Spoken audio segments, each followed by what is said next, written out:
Hello student, I am teaching science for class 7th part first. आपने lesson 5 को exercise कर ली होगी। अब अपन आज पढ़ेंगे lesson 6 physical and chemical changes. क्या मतलब हुआ? फिजिकल चेंज और केमिकल चेंज क्या होता है। जितने भी सब्सटेंस होते हैं उनमें दो तरह के चेंजेज होते हैं, ठीक है। उसके बारे में अपन अभी पढ़ने जा रहे हैं। Every day you come across many changes in your surrounding. आप चारों तरफ अपने कई सारे चेंजेस देखते होंगे। दीज चेंजेस में इन्वॉल्व वन और मोर सब्सटेंस। इन चेंजेस में क्या होता है? इन्वॉल्व होते हैं, एक भी हो सकता है सब्सटेंस, एक से ज़्यादा भी हो सकते हैं। For example, your mother may ask you to dissolve sugar in water to make a cold drink. आपकी मम्मा ने कई बार आपको कहा होगा कि आप चीनी कोल्ड ड्रिंक बनाने के लिए शुगर को पानी में डिजॉल्व करो, घोलो। Making a sugar solution in a change. अब देखो, आपने शुगर सॉलिड था, उसमें पानी डाल के उसको घोला तो एक नई चीज़ बनी, चेंज हुआ इसमें। तो ये चेंज आपको देखना है। Similarly setting curd from milk is a change. अब ये भी एक चेंज है कि दूध से दही का जमना। Some time milk become sure. कई बार आपका दूध जो होता है वो खट्टा हो जाता है। श्योरिंग ऑफ मिल्क इज चेंज। इसका मतलब ये भी चेंज हो गया, मिल्क से खट्टा दूध अलग। आपको पता है जब दूध फट जाता है तो पानी अलग निकल जाता है, तो ये भी चेंज हो गया। स्ट्रेच रबड़ band also represent a change. इसके बाद आपने देखा रबड़ को जब आप खींचते हो तो वो बड़ा हो जाता है, उसके बाद छोड़ने के बाद वो अपनी वापस उसी पोजीशन में आ जाता है। तो इस तरह से कई चीज़ें ऐसी हैं जिसमें चेंजेज होता है। Make a list of 10 changes you have notice around you. आपने को ऐसे 10 चेंजेस के बारे में लिखना है या देखना है, ठीक है, नोटिस करना है आपको। In this chapter we shall perform some activities and study the nature these changes. Broadly these changes are of 2 kinds, physical and chemical. तो क्या है, आपने इस चैप्टर में अपन क्या करेंगे, कुछ एक्टिविटी पढ़ेंगे, के बारे में स्टडी करेंगे। तो ज़्यादातर आपके क्या होता है, दो तरह के ही चेंजेज होते हैं। एक तो होता है फिजिकल चेंज और एक केमिकल चेंज। अब अपन को ये देखना है कि फिजिकल चेंज क्या होता है और केमिकल चेंज क्या होता है। अब अपन को सबसे पहले अपन ने चेंजेस के बारे में पढ़ना है। उससे पहले अपन को कुछ एक्टिविटी करनी है जिससे कि आपको अच्छे से अंडरस्टैंड हो सके। तो अपन फिजिकल चेंजेस के बारे में काफ़ी सारी एक्टिविटी आपकी बुक में है, तो वो अपन कर लेते हैं। देखो, एक्टिविटी 6.1 क्या है? Cut a piece of paper in 4 square. आपने एक पेपर को 4 इस तरह से 4 स्क्वायर में काट लिया। ये देखो काटा हुआ है, इसमें 4 पार्ट्स में काट लिया। Cut etch square pieces further into 4 square pieces. अब एक को जो आपने 4 काटा है उसमें से फिर 4 काट दिए इसी तरह से। ये देखो सामने पिक्चर में देखो। Lay this pieces on the floor और a table so that the pieces acquire the shape of the original piece of paper. अब इनको काटने के बाद आप अपन जब इसको ऐसे करके वापस से रखेंगे तो आपका वही का वही पेपर बन गया। देखो, इसको काट के वापस वैसे रख दिया तो सिर्फ उसके क्या चेंज हुई, शेप में चेंज हुआ, उसमें सिर्फ शेप में चेंज हुआ या क्वांटिटी में चेंज हुआ, यानी थोड़ी सी जगह बच गई। तो obviously you can join the back to make the original piece but is there is change in the property of the paper.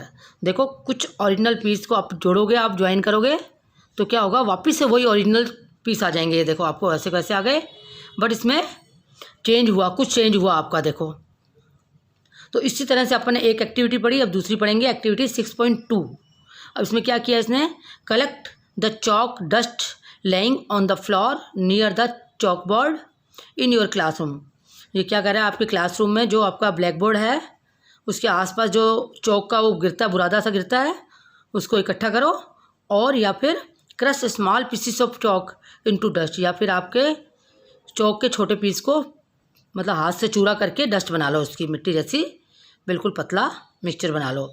Add a little water to the dust to make a paste. उसके बाद उसने क्या किया, उसके अंदर थोड़ा सा पानी डाल दिया है। Roll it into the shape of a piece of a chalk. उसके बाद क्या हुआ, आप देखोगे उसको रोल करोगे, जब वापस ऐसे ऐसे करके हाथ से रोल करोगे जैसे अपन आटा गूंथते हैं वैसे, तो क्या होगा, वही शेप वापस आप ला सकते हो, ठीक है, जब सूखने के बाद, जब उसको सुखा दोगे। Did you recover chalk from the dust. अब क्या हुआ, इसमें भी आपने कुछ देखा कि चॉक से क्या बन गया, चौक का डस्ट बन गया, लेकिन डस्ट को वापस से सुखा देंगे पानी डाल के तो वापस अपन उसको चौक बना सकते हैं। इसी तरह से आपकी एक और दे रखी है activity 6.3, take some ice in a glass और प्लास्टिक थम्बर। एक क्या लिया इसने, बर्फ़ के टुकड़े लिए हैं कुछ ग्लास में या किसी प्लास्टिक के ग्लास में या किसी भी बर्तन में, मतलब melt a small portion of ice by placing the tumbler in the sun. उसके बाद क्या किया इसने, मेल्ट करके, जब मेल्ट करने के लिए कहाँ रखा, इसने सूरज के प्रकाश में थोड़ी देर के लिए रख दिया कुछ पोर्शन को। You have now a mixture of ice and water. उसके बाद क्या हुआ, देखा आपने, आइस का क्या बन गया, वाटर बन गया, पानी बन गया। Now place the tumbler in freezing mixture ice plus common salt. अगर आप इसको क्या करोगे, फ्रिज में वापस से रखोगे तो क्या हो जाएगा, ये वापस से बर्फ़ बन जाएगी, इसकी आइस बन जाएगी। पहले जो लोग आइसक्रीम बनाते थे वो क्या करते थे, कैसे बनती थी आइस, उसके अंदर बर्फ़ डाल देते थे प्लस कॉमन साल्ट डाल देते थे, तो उसमें अपनी आइसक्रीम जम जाती थी। That the water become solid ice once again. एक बार वापस से उसको क्या किया इसने, वापस से सॉलिड बन गई ना सॉलिड, वापस बर्फ़ में रखा तो वापस वही आइस बन गई, सॉलिड होगी। उसके बाद एक और एक्टिविटी है 6.5, boil some water in container. कुछ वाटर लिया इसने कंटेनर में, किसी भी चीज़ में, किसी भी बर्तन में। Do you see the stream rising from the surface of water.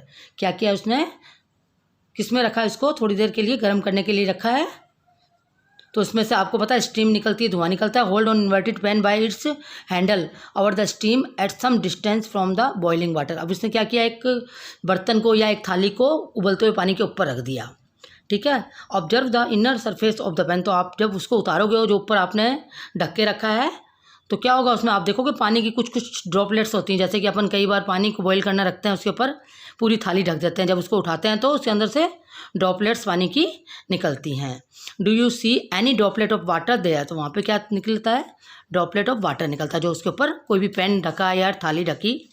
तो अब इसमें भी कुछ चेंजेज हुआ है। अब अपन एक और एक्टिविटी इसको समझने के लिए पढ़ते हैं 6.5। और ये जो भी आपको काम करना है केयरफुल करना है, क्योंकि आग के से आप जल सकते हो।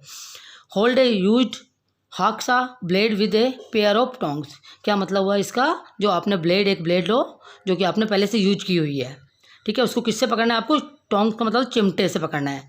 Keep the tip of the free end of the blades on the gas stove. अब क्या करना है उसमें, आपको चिमटे से पकड़ने के बाद जो उसका ब्लेड का फ्री पार्ट होता है ना, फ्री एंड होता है, उसको क्या करना है, गैस के जलती हुई गैस के ऊपर रखना है, चिमटे से पकड़ना है। Wait for a few minute. उसके बाद कुछ देर तक उसको गर्म करते रहना है, इंतजार करना है फ्लेम में रख के। That the colour of the tip of the blade change. तो क्या हुआ, उसका ब्लेड का आपको पता कलर चेंज हो जाएगा, आपने देखा होगा कई बार रेड सा कलर हो जाता है जल जल गर्म हो के। Remove the blade from the flame. अब आप क्या करना है, फ्लेम से उसको हटा देना है, किसको, ब्लेड को। Observe the tip once again after some time. उसके बाद फिर उसको नीचे ठंडा होने के लिए कुछ टाइम के लिए रख देना है। जब it get back its original colour. क्या उस वापस उसी कलर में आ गया वो ओरिजिनल कलर में। In activity 6.1 and 6.2 about you saw the paper and a piece of chalk underwent change in size. अब इसमें क्या हुआ, जो आपने दोनों किए थे, चौक वाला और ये जो कट वाला किया था आपने स्क्वायर वाला, तो वो क्या हुआ था, वो देखा आपने वापस अपने शेप में आ गया, अंडरवेंट ये चेंज हो गया। इन एक्टिविटीज़ 6.3 एंड 6.4 में क्या देखा आपने, वाटर चेंज इट्स स्टेट। आपने देखा वाटर चेंज हो गया from solid to liquid. Solid सी आइस और उसके बाद पानी बन गया और लिक्विड हो गई। और फ्रॉम गैस टू लिक्विड, और गैस से लिक्विड कैसे होगी, जो आपने ड्रॉपलेट देखी थी थाली ढकने पे, तो गैस से वो फिर लिक्विड में आ गई। In activity 6.5 the hexa blade change colour on heating. जब आपने उसमें जो ये 6.5 वाली एक्टिविटीज, इसमें क्या हुआ, जो चेंज हुआ था वो वापस से उसी तरह से वापस हो गया। तो क्या मतलब निकला, आपने क्या निकाला, इसमें क्या हुआ, चेंजेस तो हुआ, सिर्फ शेप में और कलर में चेंज हुआ, लेकिन कोई नई चीज़ तो बनी नहीं इसमें, वही कोई चीज़ वापस बन गई। तो property such as shape size colour and state of substance are called its physical property. अब फिजिकल प्रॉपर्टीज़ क्या होती है, फिजिकल गुण क्या होते हैं या विशेषता क्या होती है, जिसमें क्या चेंज हो जाता है, शेप चेंज हो जाती है, आकार चेंज हो जाता है, साइज चेंज हो जाता है, कलर चेंज हो जाता है, और क्या उसका फॉर्म भी चेंज हो जाता है, ठीक है। उसको क्या कहते हैं, फिजिकल प्रॉपर्टीज़, यानी फिजिकल गुण है ये इसका, किसी चीज़ का। ए change in which a substance undergoes A change in its physical property is called a physical change. अब जिस सब्सटेंस में, जिस ऑब्जेक्ट में ये फिजिकल प्रॉपर्टी पाई जाती है उसको क्या कहते हैं? फिजिकल चेंज कहते हैं। A physical change it's generally reversible. अब रिवर्सेबल क्या चीज़ होती है फिजिकल चेंज में? जो कि वापस उसी रूप में आ जाती है जो पहले थी। जैसे कि आपने सारे इतनी सारी एक्टिविटी में किया, वापस वो अपने चेंज उसी शेप में वापस आ गई। थोड़ा सा कलर वगैरह में चेंज हुआ या आकार में चेंज हुआ, बट वही चीज़ वापस अपन को मिल गई। तो क्या मतलब हुआ? A physical change is generally reversible होती है, वापस से वही चीज़ प्राप्त हो जाती है। In such a change no new substance is form. अपन को इसमें कोई नई चीज़ प्राप्त नहीं होती। तो ये कौन सा चेंज है? Physical change. ये शायद आपको समझ में आ गया होगा। अब केमिकल चेंज है जो थोड़ा सा मैं बताती हूँ, अगले उसमें अपन इसकी एक्टिविटी करेंगे। आप सोच के देखो, जो आपके दूध से दही जमती है या लोहे में जंग लग जाती है, वो कौन सा चेंज है? तो इसके बारे में आप खुद विचार करोगे, इसमें कोई नई चीज़ बनती है कि नहीं बनती है। तो ये अपन अगले टॉपिक में पढ़ेंगे, जब तक आप देखोगे कि दूध से दही का बनना फिजिकल चेंज है या केमिकल चेंज है। अब देखो, केमिकल चेंज में एक नई चीज़ बन जाती है, नया सब्सटेंस बन जाता है। अब इसके हिसाब से आप खुद सोचो कि ये फिजिकल चेंज होगा या केमिकल चेंज होगा। तो थैंक यू।